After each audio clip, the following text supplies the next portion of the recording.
Now, after Neptune was discovered, astronomers speculated there might still be another planet out there.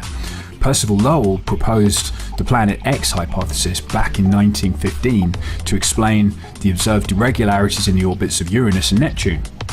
At first, astronomers thought they'd found Planet X when Pluto was discovered in 1930 by Clyde Tombaugh, but they realised that Pluto is too small to explain the observed orbital perturbations of Uranus and Neptune.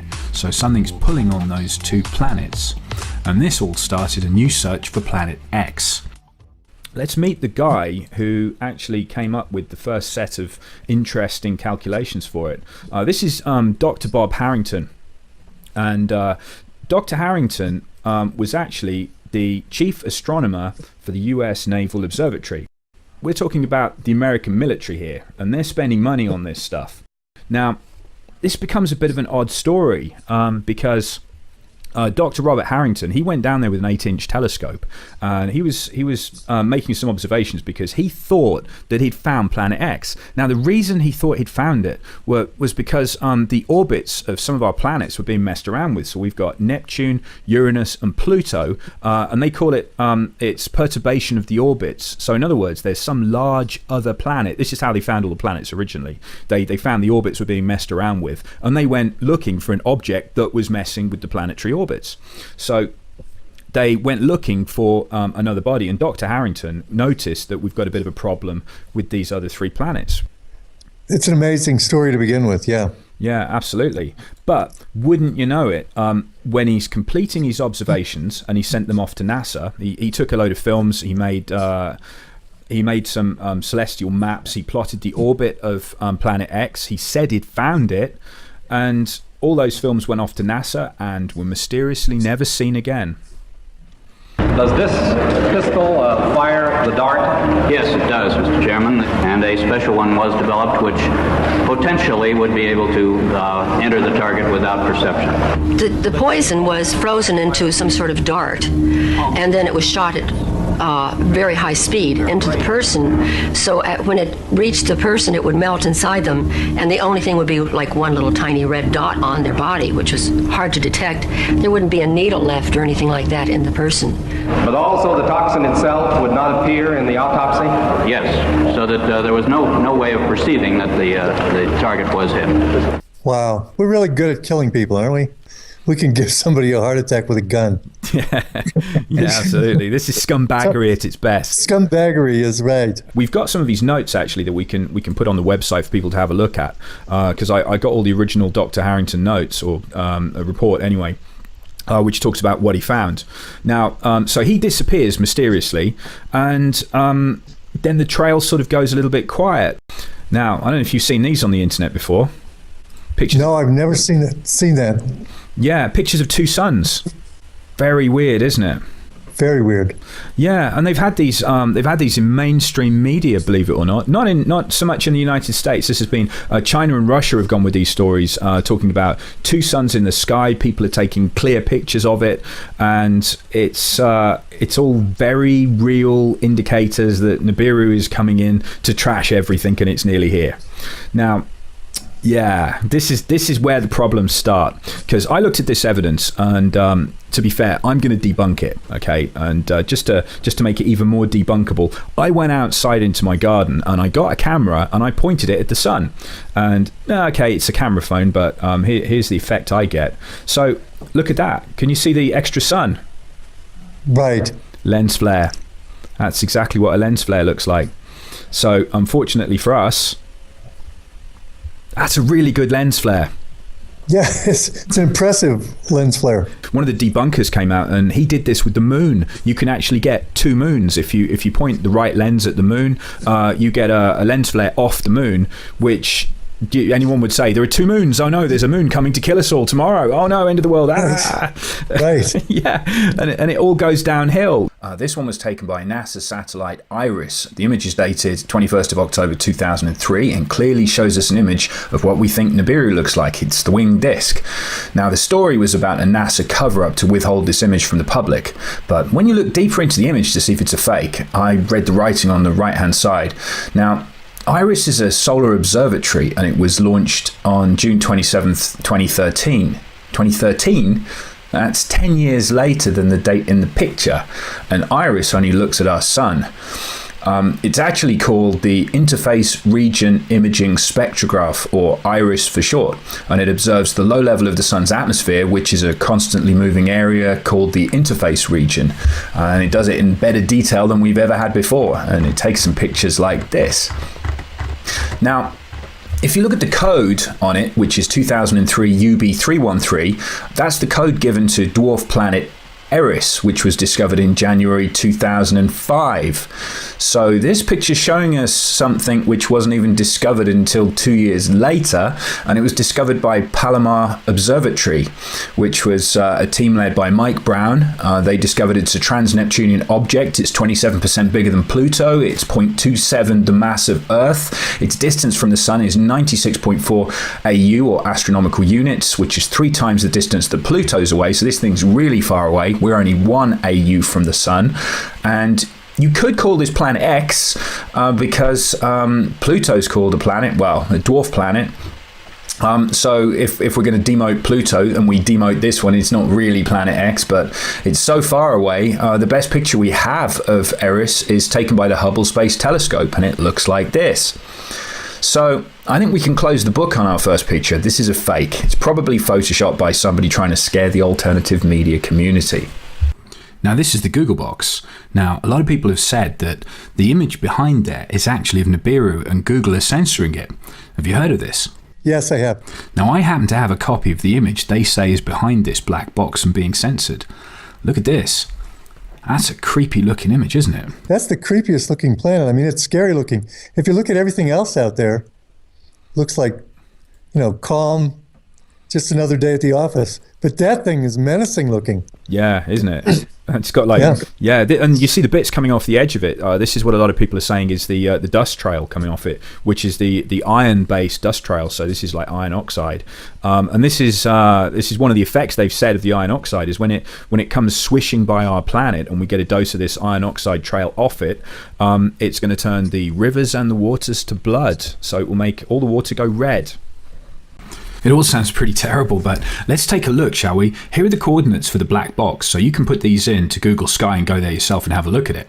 Now, if you put these new coordinates in, you'll actually find that the image we were just talking about wasn't hidden behind the black box in the first place. Google never censored it. Now, I found out the imagery came from STSCI Digitized Sky Survey, so I went there and I pulled the original plates. These were made by POSS-2, which was a satellite. Now, decades before, they'd taken the same piece of sky with POSS-1, which we're looking at. Now, if we set these two up and we do a comparison between POSS-2 and POSS-1, we can see if anything's moving. Now, as you'll notice, Nibiru isn't going anywhere, or I would be Nibiru, because this isn't. So how about we take a quick trip back and we're going to look at STSCI again. Now, let's fill in the black box. So this is the data that was missing from the black box in the first place. Some people would tell you that there's nothing going on here, but who am I to believe anybody? It's best to look for yourself. So I pulled the two images and I got them together. So I've got the POSS-2 imagery, which is slightly clearer, and POSS-1, which is the blurrier older data. Now in the POSS-2, you should find that we can see more because the equipment's better. So if we look at these two images overlaid onto each other, then I invert them, we've got a problem. Now I noticed that we've got 12 stars missing and we've got one major star moving up and down in that image. So you can see over a few decades, we do have a little bit of movement. So it's not quite true when people say there's nothing happening here. However, I've got no idea exactly where those stars have gone. They're just missing, which means they've moved quite some distance in a few decades. I'll have to come back to you on that one and we'll give you an update in a future episode. Have you heard about the tunnels that people have been digging? Yes. There's a map. Look at that one. This is yeah, this is everywhere. Look at it. And it's all over the world. Yeah, it is. Yeah, it is. There's a lot of underground bases now everywhere, aren't there? Yes, there are. Now, if you've known about something for, I don't know, let's give this 40 years, something that's going to happen and it's going to affect the surface of the planet, but you have no idea where it's going to land. I mean, some people have probably dialed it in a bit better than us because, I mean, we're shooting in the dark here a little bit. So the only way we can really get any good information is by following the people who've definitely got better information than us. And that's got to be expensive, hasn't it, digging tunnels like that? Right, and they usually don't do it on behalf of the public over here. Although I have heard that in Russia and China, they are doing these massive building projects so that people can be evacuated into them. Have you But seen? not Yeah, not go in on. the West. Not in the West. Not so much They're for us. secret. No, absolutely. The Swiss have all got bunkers underneath their houses, though. They're always all right. They're always ready, aren't they? The Russians have got underground bases to stash people, haven't they? They've got for the public, that is. That's right. That's right. And China supposedly have massive subway systems Not so just that people can be taken. well, not just that. They've got massive cities with nobody in them. That's right. You remember that? They said, well, it's because of China's economics that they had to carry on building, even if they're building enormous cities with nobody in. I mean, that wouldn't make an awful lot of sense, would it? Just to build an enormous city. Doesn't make any sense. Doesn't make any sense at all. No, but rush it along. I mean, you don't want to wait around too much because, when people spot that, there's going to be a riot. We know that much. That's right. That's right. Yeah, this is a problem, you see, because I mean, you're either going to be talking about seeing something like that, which is going to scare people enough to cause massive trouble, but it's certainly going to scare the elite into going into a bunker, isn't it? That's right. Do you remember the stories of all the FEMA trains? Right. FEMA trains to the camps with restraining devices, supposedly. Well, yeah. I mean, you don't know exactly what's going to be going through people's heads because all the end times prophecies. Right. Yeah, people are. I mean, don't you think that's going to be right up in people's heads when they say that's what's coming through, and we are in the end times? And by the way, we've got a load of diseases coming, and then they start reading from the Bible, and people start getting a little bit worried because it doesn't say good things, does it, in the Bible when it comes to the end times? No, you have to go through a lot of bad things, but it is a birthing. Supposedly, at the end, it turns out all right. Well, relatively speaking, you've Well, yeah, I mean, got to go through Armageddon and stuff like that. I mean, right. You have to go through the tribulation, exactly. Yeah, which, I mean, the thing is, when this happens, there's going to be more to come. So if people are reading from the Bible, then there's the bad news that when this thing comes by, it's going to come by again. So this is where it gets really annoying. It's supposed to come back in 5 months and do it again. We have an object that's got a 350 year or so orbit, but this particular time it's going to just swing back unless we hit a tail or unless there's something following it. Oh yeah, this is like a comet tail. You know those wing bits coming off the side of it? Those are millions of miles long. Oh boy. It's going to be like someone's macing the planet. So it's going to. Wow.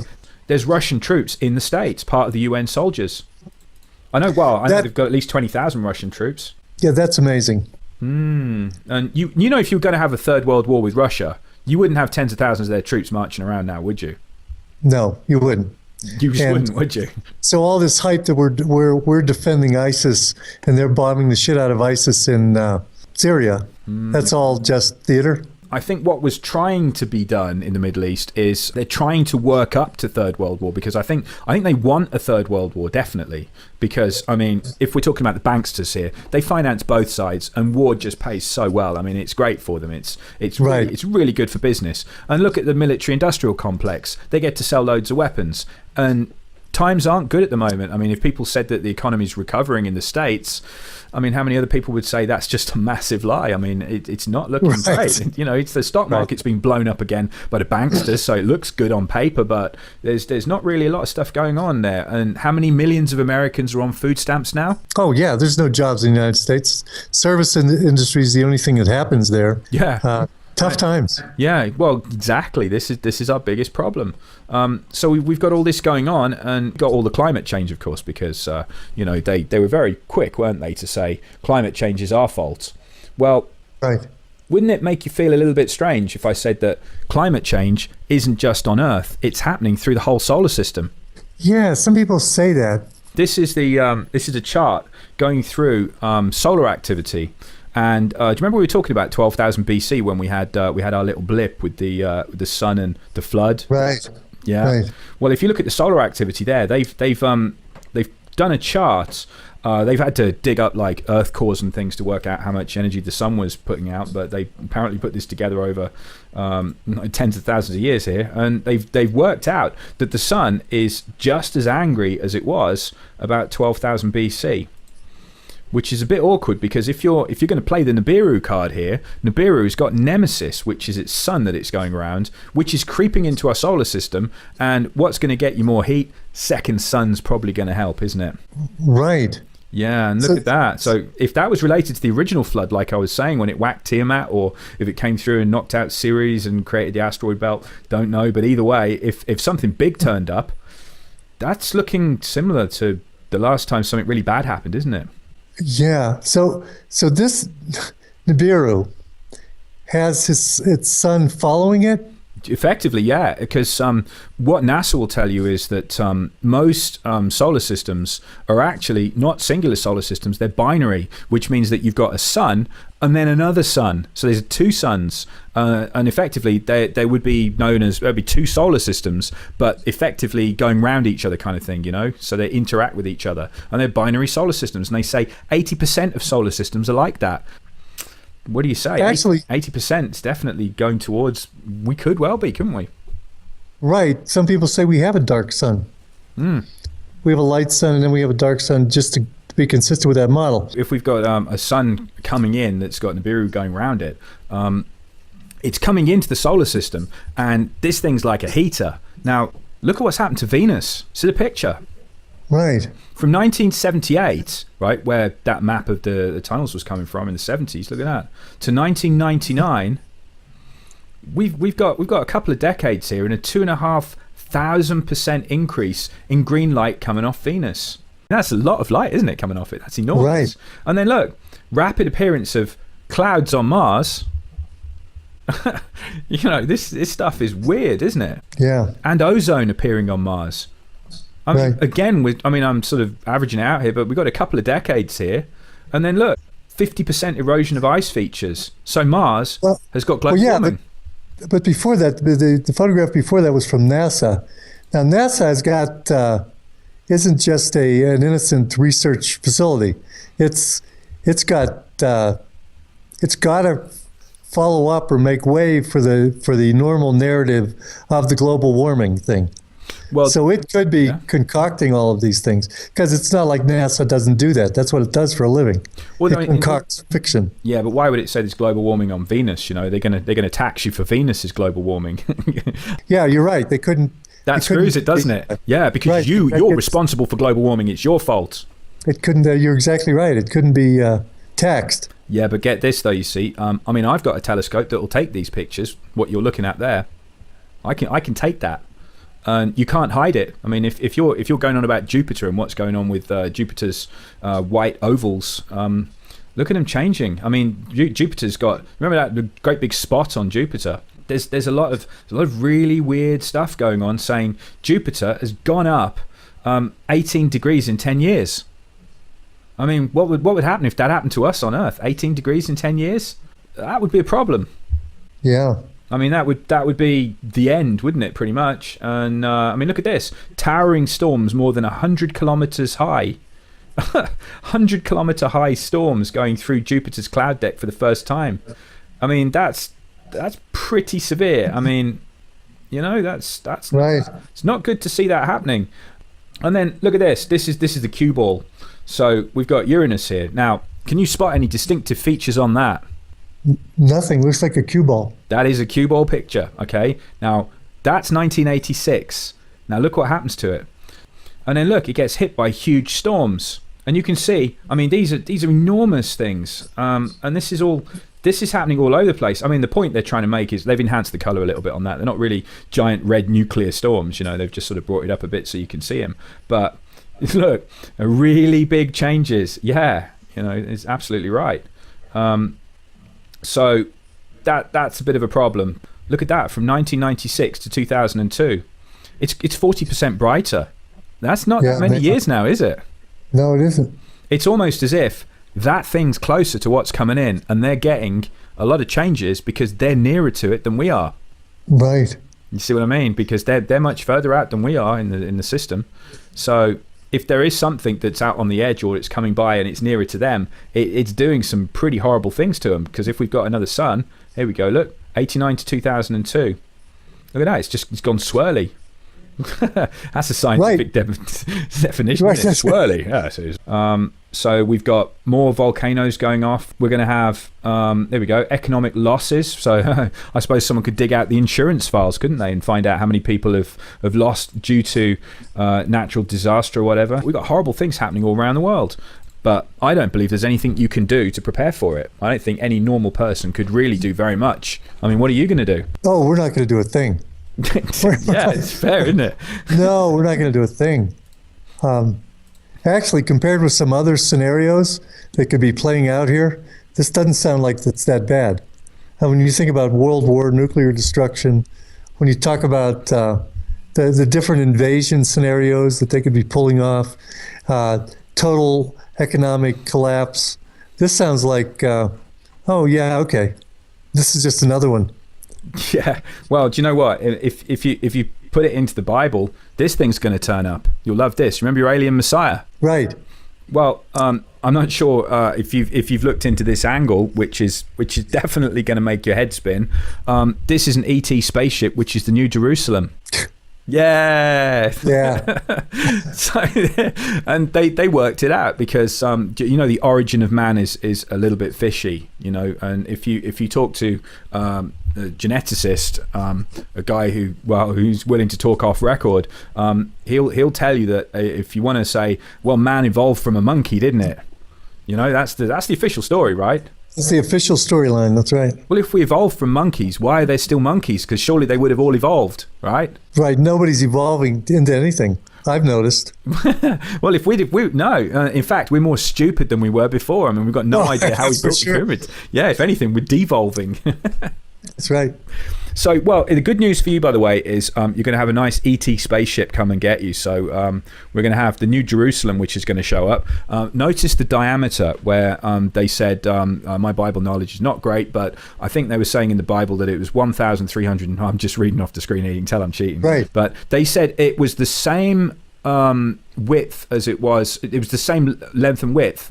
Okay, so they worked out, this is one of the designs. Somebody else says that the New Jerusalem could be a pyramid as well with a square base, but this could be like the snow globe kind of version of it, which would work as well. So 1325.75 miles across.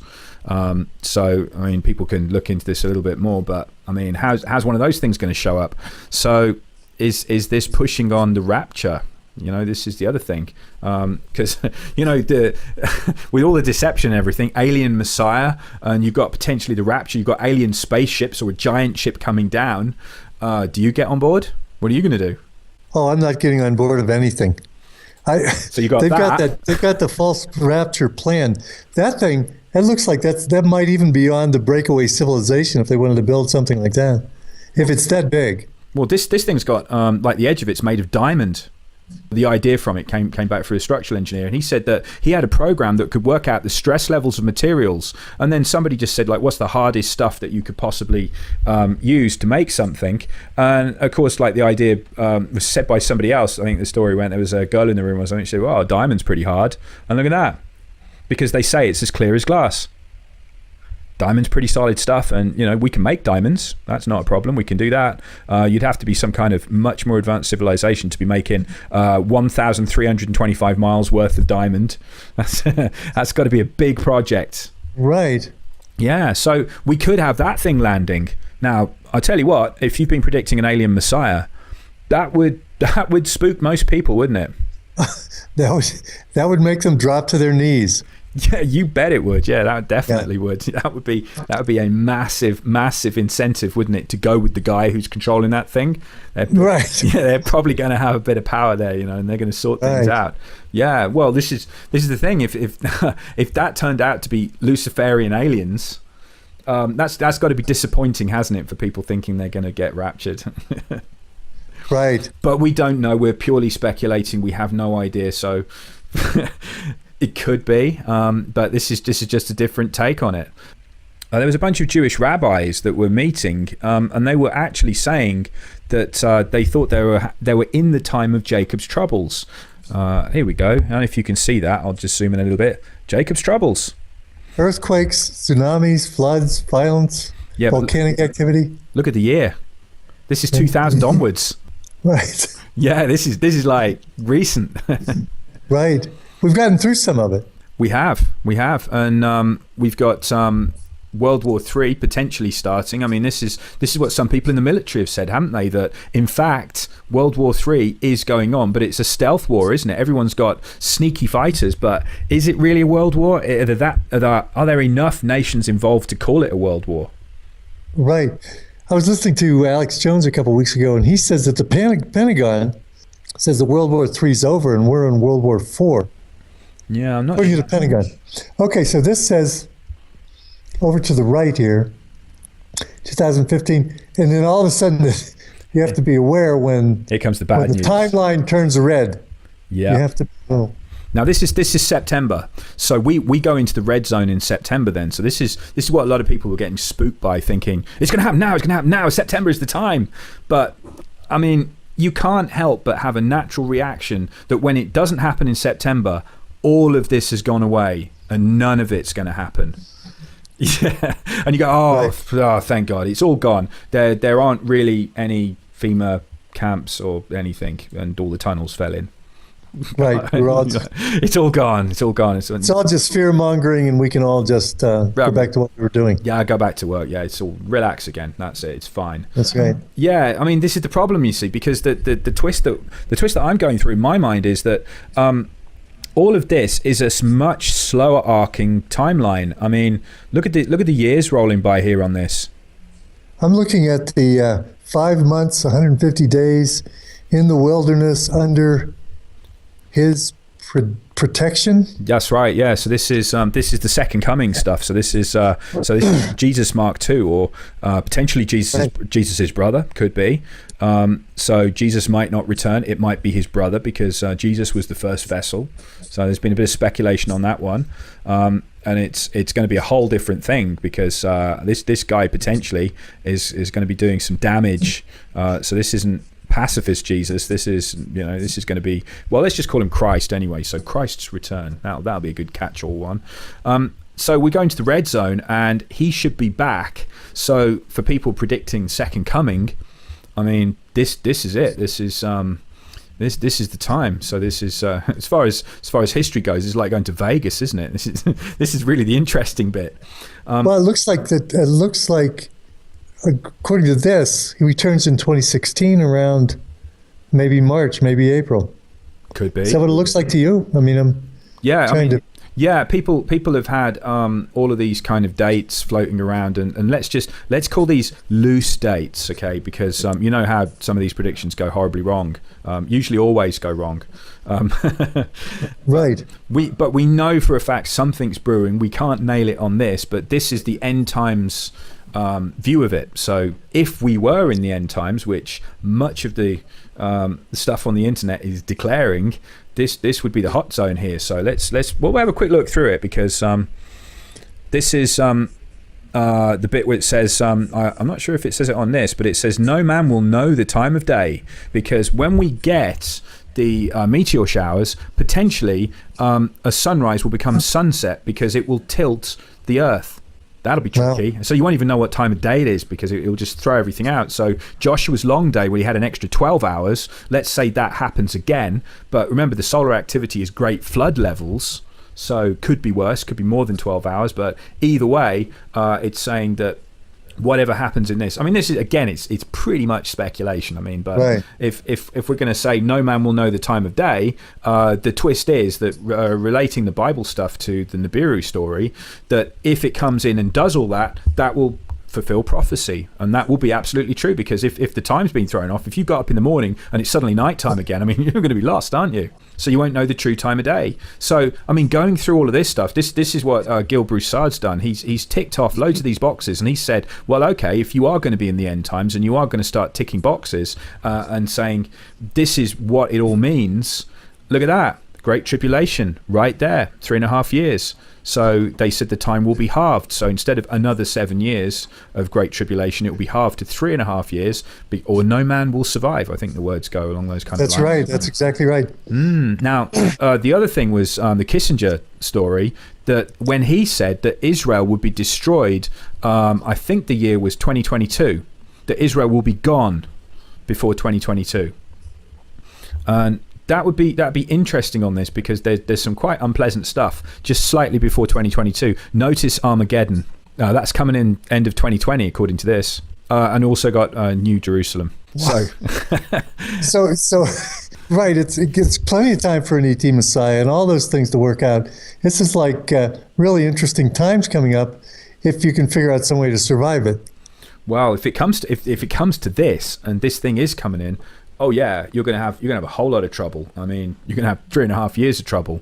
Right. And they're saying a place of safety in the wilderness, and they're talking about all the rich people, well, just about everybody you can get anywhere, going underground. So underground is the place to be. Because you certainly don't want to be out in the open, and you also, well, you're gonna need a lot of supplies. Right. If you start looking at what's going on in the world, I mean, what else could cause this? What else would make people dig holes under the entire United States? Is a third world war going to be that bad that you need to excavate that much? Right. The people that might know what's going on are going underground. So there's got to be something that's causing that. And they're making sure that their minions that'll be left on the surface can survive long enough to keep them safe down there. You know, I think another thing that we should throw into this mix, we were talking about the Queen temporarily vacating Buckingham Palace. That's right. And when she's choosing to do that, when she's leaving in March and she's coming back in the fall or something. I think it was. I think it's the end of this year. Actually, they've said Buckingham Palace needs to have renovation work, and the Queen just can't be there. And I think it will get her out of there through this time period. Definitely. I mean, it's all a bit awkward. And I heard that she'd got some land in Colorado, Denver, Colorado. And if that's true, that's where the government suddenly moved to, because did you know the government moved off the East Coast? Yeah, absolutely. They moved everything. CIA headquarters, FBI, they're all located in Colorado. Probably underground in Colorado. Well, yeah, definitely, because they've got an underground military base right under the airport, haven't they? They sure do. Yeah, and look, we're looking at the timeline here. So this is potentially the kind of speed this thing's going to be coming in. And if you look there, can you see the big yellow 2016? Right. So let's get into the hot spot here. So this is saying that as we come through November and December, this is going to be like Venus kind of brightness. So this is going to be the giveaway. So let's just say that the timing's wrong on this one. It might not be around March, but this would be what to look for, and this would be the amount of time you would have left until you start getting problems. So if you say that we've got an equal brightness to Venus, I think that's safe to say amateur astronomers are going to start getting it, aren't they?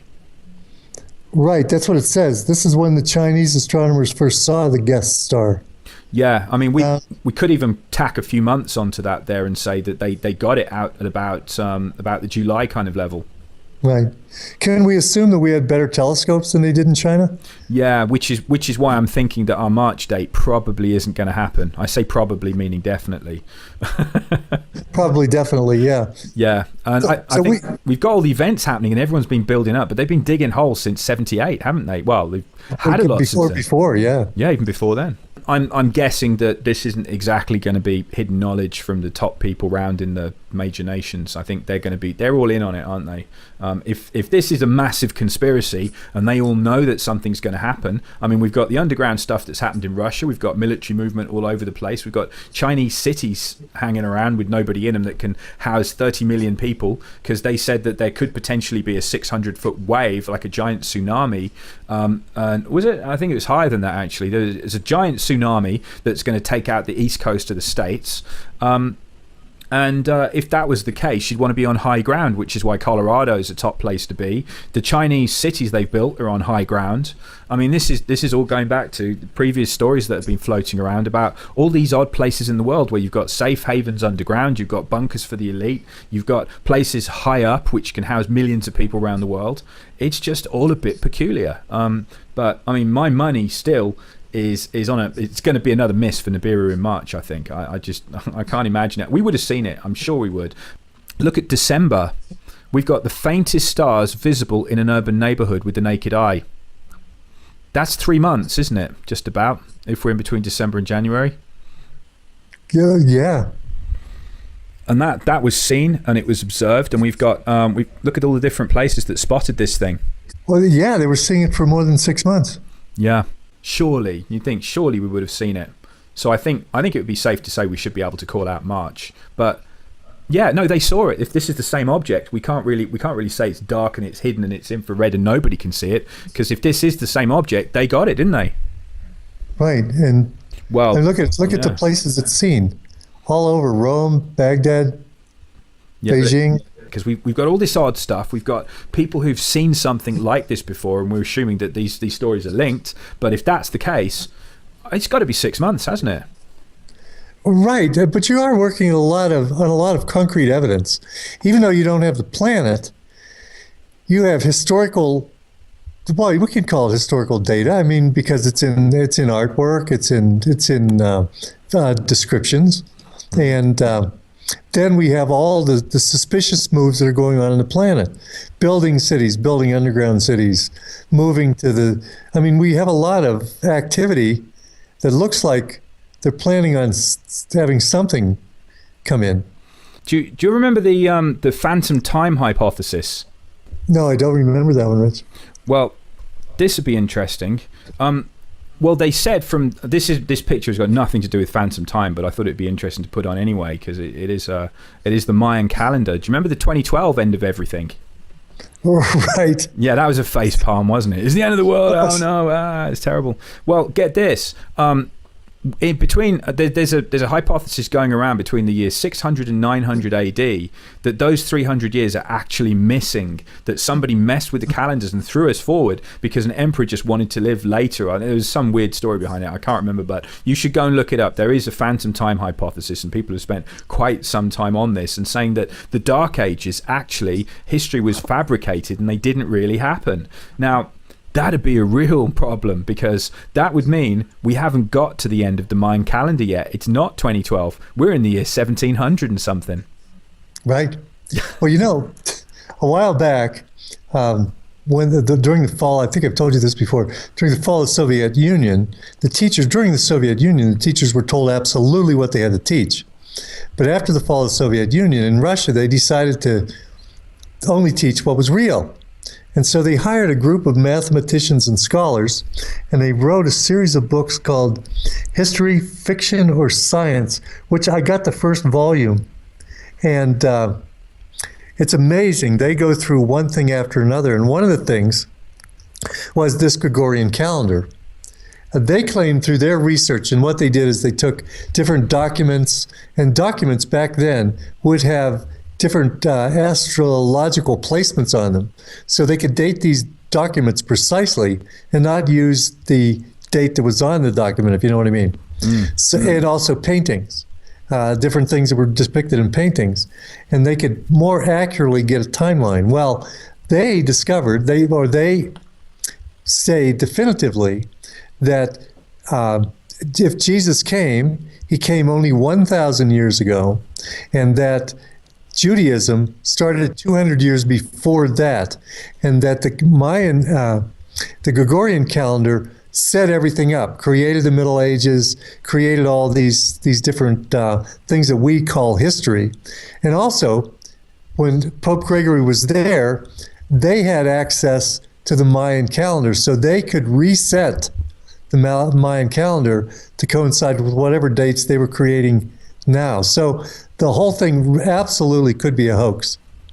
Our whole history, the way we know it, could be fabricated to create the end time scenario to serve the purpose of whoever's purpose it's serving. Well, what do you think? Yeah, well, there was a story as well, talking about the 300 years. If that was true, and we'd lost 300 years, there was a story of a guy who it was a bit of an out-of-body experience, like an Edgar Casey almost, because he predicted the future. But this guy actually travelled to his reincarnated self in the year 3900. And he had all of history explained to him. And the end times, according to his account, happened 300 years from now. So this was the year 2300. And if anyone's still alive or listening to this, or still cares in 100 years' time, apparently we'll land on Mars in the year 2200. So the end times come in the year 2300, when population of the Earth has got so high, because it doesn't look like it's going to stop growing, does it? And we're gonna hit the limit where we have food shortages, and these are the end time prophecies coming in saying there's going to be a problem with food and everything's going to go wrong. We're going to get the war coming and everything, and this was described to this guy as the year 2300 or thereabouts. So I can't remember the exact dates, but it's about 300 years away. I don't care because I won't be there for it unless I. Well, 300 years away, that would coincide with the next returning. Well, look at this. This is the Mayan calendar. Do you see those things all around the edge? Yeah. Do you remember the original the paintings that we saw, which looked a bit like that? Yeah, look at that. Yeah. Look at that. That's amazing. Now that's creepy, isn't it? Because if that's showing every time it's come round, this is irregular, isn't it? Right. Yeah, the Mayans have got this in a few times. So if this is coming round, and look at the top one. I mean, there's something meaner at the top. So I don't know. If we've got 300 missing years and it throws this back to 2300, maybe the 2012 stuff was all just to blow it off, because in 300 years, are you going to be looking back at the Mayan calendar? I mean, that's ancient history, and it never happened, did it? No, it didn't. No, the Mayan calendar was a huge miss. It wasn't the end of the world. I mean, it could have just said it's the end of an era and there'll be a new era. But if we're all running out because all our calendars are wrong, I mean, that just throws everything out, doesn't it? I mean, even trying to correlate in history, it's tricky. But if we've got some decent accounts of bits of history that haven't been messed with, and we're only talking a few hundred years back, and this thing is the same object as we saw only a few hundred years ago, well, we could have a problem. But we just don't know, do we? There's evidence scattered everywhere, but it's thin, isn't it? Right, exactly. It's all guesswork. And the most interesting thing is we don't really have any pictures of this. There's a lot of activities going on that looks like they're expecting something horrendous to happen, and not just things caused by the control system, like the hippie movement in World War II and stuff. That these things that are coming in, they couldn't even be orchestrated. They couldn't even be feigned by the control system. They have to be definitely from an external source. Do you think we could say that? Well, if you wanted to throw in some geoengineering, that makes things iffy when you're making the land and the sky into a war zone, because we got HAARP, haven't we? Right. We have HAARP, and they are popping off probably volcanoes and earthquakes that wouldn't be popping off, and they are creating weather events. I mean, the California drought has been shown to be a HAARP intervention, and they're doing those kind of things, and they are building they are the ones that are building the underground bases. Yeah, and if you were planning a HAARP war with other nations that have the same technology, who's going to suffer the most. It's going to be people on the top side, isn't it? Right. But I don't think we can take this story and we can throw it away and we can say, well, it didn't happen in 2003, I think was one of the times it was meant to happen. It just keeps coming back. The Nibiru story is always there, and people are like, nah, this is pure fabrication. This is made up crap. It's just not going to happen. And at the moment, I can't say that I've seen anything that would mean that it is going to happen. We've been told it's behind the sun. It's hiding somewhere. There's always some kind of reason why we can't see it. But when it does pop up, I think at the very least we'll have 40 days notice on it. But I think this is one of those stories that you can kind of tuck away in your top drawer and just go, it's not going to kill me, but I'm not going to entirely bin this story, because there's some strange stuff going on, and people have seen something that looks awful like this before. Even if it isn't Planet X, there's something swinging around every 350 years that's causing a lot of trouble. And we're about due for another one. Maybe not this year, maybe not next year, but there's something out there. And I think it would be a good idea to keep an eye out for it. Don't you? Yeah, I think that's a good way to put it. That's a good way to frame it. Don't discount it, but also don't build a 2-mile deep shelter under your home because you're worried about Nibiru. Yeah, just get good at stealing other people's bunkers, because right. something's going down and you can't afford what they've got. That's right. And when you superimpose the Bible prophecies on top, now the Bible prophecies, granted, there's a lot of latitude, a lot of ways to interpret those, but they do seem to fit pretty nicely over this return of Nibiru. I think that's another thing it's safe to say, that there are bad things happening, and it's bound to get worse unless more and more of us wake up and realize that a lot of it's being done to us by people who have technology it's even beyond our conceptualization. There's probably a lot we could do if we were all awake and aware of what's being done to us now. Yeah, I think whatever it is that's going to happen, I think the way that we're going to survive is certainly together. And I think if you're on your own, you're not going to make it, whatever's going to happen. Right. I think that's really a great way to end our discussion, Richard. That we're going to have a lot better chance of making it if we're awake and we're together and not waking up to what's going on. Well, thank you very much, Richard. This has been more than fascinating. I've sat here for as long as we were talking with my mouth half open because I've been amazed. And thank you very much for spending time with us. Always good to be here. Well, I'll say one thing. Richard always takes us on a wild ride. I mean, this one included Nibiru, New Jerusalem, World War III, and he even got into Bible prophecies. But to summarize, what did we really learn? Well, we know that we could find this new planet, Eris. And it's not really a planet, it's kind of a dwarf Planet X. But we couldn't find Nibiru. Can't find any evidence of it or its sun, Nemesis. No professional or amateur astronomers have any pictures at all. What about the Anunnaki? They came from Nibiru, right? Well, I don't think anybody ever said that they came from Nibiru. We were just kind of connecting those together. All we know is they come from the sky. They came from heavens. They might be the fallen angels. Who knows? And so what about the prophetic end of the world? And the New Jerusalem? Is it going to be on a spaceship? Is the New Jerusalem the city that we're all seeing over China now? What's going on here? Probably the best evidence we have to try to figure out what's going on here is actually no evidence that fits together unless you look at a big, broad picture. I mean, you've got Dr. Harrington, who came forward and did all this research and all of a sudden was summarily done away with. And now there's astronomers in Paris that are being killed. I mean, you have to look at what the elite are doing now. They're building underground bases that we know about. We know that they're going to high ground. They know that they're all consolidating their food banks. All these things fit together. And what about the murals in the Denver airport predicting the end of the world, some cataclysmic thing from the sky that might come in?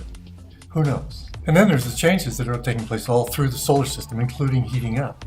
And if you look around the planet, maybe geoengineering, but there are major increase in volcanoes and plate tectonics activity like earthquakes happening all over the world. And they're still looking for something out there. And they're building in Chile a huge telescope called the Large Synoptic Survey Telescope. And it's on a mountain in Chile to look for whatever it is they know is out there and they think is coming. But after speculating on this subject for a while and talking about Nibiru and what could be happening in the Bible prophecies, we came to a couple conclusions. Likely 2016 won't be the end of the world, or maybe 2017 might not be the end of the world, especially if it has to be caused by Nibiru, because there's just no evidence that it's getting in here. Number two, we might not be able to control what's in the outside world or what the galaxies or the universe or whatever out there is coming to get us, but we can control our situation here on Earth. And the way we control the situation here on Earth is by waking up to what's going on, by waking up and finding out who our enemy is and how we can protect ourselves and create a nice foundation for human beings to go forward in the future. That's what we should be focusing on, and not focusing on things over which we have absolute, control. And another thing that Richard and I speculated on as we were going through this group of material is that they seem to be wanting to get underground. The elites seem to want to bury themselves or go to high ground or get away. They seem to want to hide from something. And we were speculating that one thing that they might be wanting to hide from is us. Because we're waking up, we're finding out who they are and what they're doing, and their judgment is way overdue. So let me leave you on that note. Take control of what we can control. Don't worry about what you can't control, and focus on the positive aspect of this moving underground by the elites. They might be needing to get away from us because we're waking up and we realize that we don't need them. And quite the opposite. We need to be without them. Well, that's all the World Beyond Belief for today. God bless you and take care.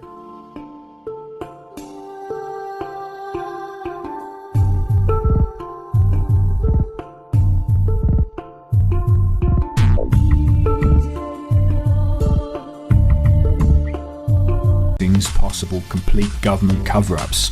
Now, after Neptune was discovered, astronomers speculated there might still be another planet out there.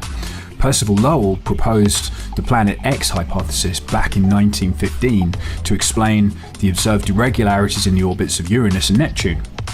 At first, astronomers thought they'd found Planet X when Pluto was discovered in 1930 by Clyde Tombaugh, but they realised that Pluto is too small to explain the observed orbital perturbations of Uranus and Neptune. So something's pulling on those two planets. And this all started a new search for Planet X. Let's meet the guy who actually came up with the first set of interesting calculations for it. This is Dr. Bob Harrington.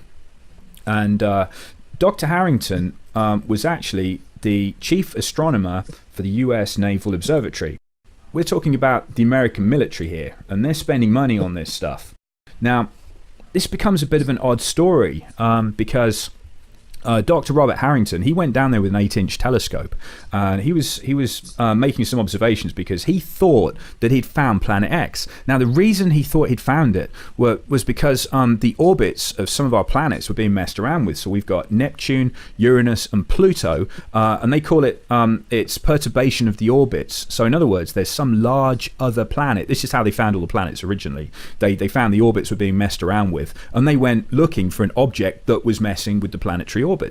So they went looking for another body, and Dr. Harrington noticed that we've got a bit of a problem with these other three planets. It's an amazing story to begin with, yeah. Yeah, absolutely. But wouldn't you know it, when he's completing his observations and he sent them off to NASA, he took a load of films, he made some celestial maps, he plotted the orbit of Planet X, he said he'd found it, and all those films went off to NASA and were mysteriously never seen again. Does this pistol fire the dart?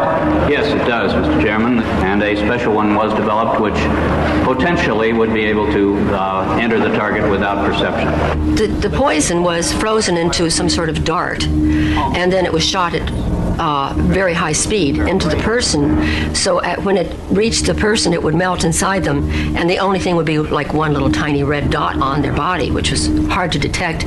There wouldn't be a needle left or anything like that in the person. But also the toxin itself would not appear in the autopsy? Yes, so that there was no way of perceiving that the target was hit. Wow. We're really good at killing people, aren't we? We can give somebody a heart attack with a gun. Yeah, absolutely. This is scumbaggery at its best. Scumbaggery is right. We've got some of these notes actually that we can put on the website for people to have a look at, because I got all the original Dr. Harrington notes, or a report anyway, which talks about what he found. Now, so he disappears mysteriously, and then the trail sort of goes a little bit quiet. Now, I don't know if you've seen these on the internet before. Pictures. No, I've never seen that. Yeah, pictures of two suns. Very weird, isn't it? Very weird. Yeah, and they've had these in mainstream media, believe it or not. Not so much in the United States. This has been China and Russia have gone with these stories, talking about two suns in the sky. People are taking clear pictures of it, and it's all very real indicators that Nibiru is coming in to trash everything, and it's nearly here. Now, Yeah, this is where the problems start, because I looked at this evidence and to be fair, I'm going to debunk it, okay? And just to make it even more debunkable, I went outside into my garden and I got a camera and I pointed it at the sun. And okay, it's a camera phone, but here's the effect I get. So look at that. Can you see the extra sun? Right. Lens flare. That's exactly what a lens flare looks like. So unfortunately for us, that's a really good lens flare. Yeah, it's an impressive lens flare. One of the debunkers came out and he did this with the moon. You can actually get two moons. If you point the right lens at the moon, you get a lens flare off the moon, which anyone would say, there are two moons. Oh no, there's a moon coming to kill us all tomorrow. Oh no, end of the world. Ah. Right. Yeah, and it all goes downhill. This one was taken by NASA satellite IRIS. The image is dated 21st of October 2003 and clearly shows us an image of what we think Nibiru looks like. It's the winged disc. Now, the story was about a NASA cover-up to withhold this image from the public. But when you look deeper into the image to see if it's a fake, I read the writing on the right-hand side. Now, IRIS is a solar observatory and it was launched on June 27th, 2013. 2013? That's 10 years later than the date in the picture. And IRIS only looks at our sun. It's actually called the Interface Region Imaging Spectrograph, or IRIS for short, and it observes the low level of the sun's atmosphere, which is a constantly moving area called the interface region, and it does it in better detail than we've ever had before, and it takes some pictures like this. Now, if you look at the code on it, which is 2003 UB313, that's the code given to dwarf planet Eris, which was discovered in January 2005. So this picture is showing us something which wasn't even discovered until 2 years later, and it was discovered by Palomar Observatory, which was a team led by Mike Brown. They discovered it's a trans-Neptunian object. It's 27% bigger than Pluto. It's 0.27 the mass of Earth. Its distance from the sun is 96.4 AU, or astronomical units, which is 3 times the distance that Pluto's away. So this thing's really far away. We're only 1 AU from the sun, and you could call this planet X because Pluto's called a planet, well, a dwarf planet. So if we're going to demote Pluto and we demote this one, it's not really planet X, but it's so far away. The best picture we have of Eris is taken by the Hubble Space Telescope, and it looks like this. So I think we can close the book on our first picture. This is a fake. It's probably photoshopped by somebody trying to scare the alternative media community. Now, this is the Google box. Now, a lot of people have said that the image behind there is actually of Nibiru and Google is censoring it. Have you heard of this? Yes, I have. Now, I happen to have a copy of the image they say is behind this black box and being censored. Look at this. That's a creepy looking image, isn't it? That's the creepiest looking planet. I mean, it's scary looking. If you look at everything else out there, it looks like, calm, just another day at the office. But that thing is menacing looking. Yeah, isn't it? It's got like, and you see the bits coming off the edge of it. This is what a lot of people are saying is the dust trail coming off it, which is the iron-based dust trail. So this is like iron oxide, and this is one of the effects they've said of the iron oxide is when it comes swishing by our planet and we get a dose of this iron oxide trail off it, it's going to turn the rivers and the waters to blood. So it will make all the water go red. It also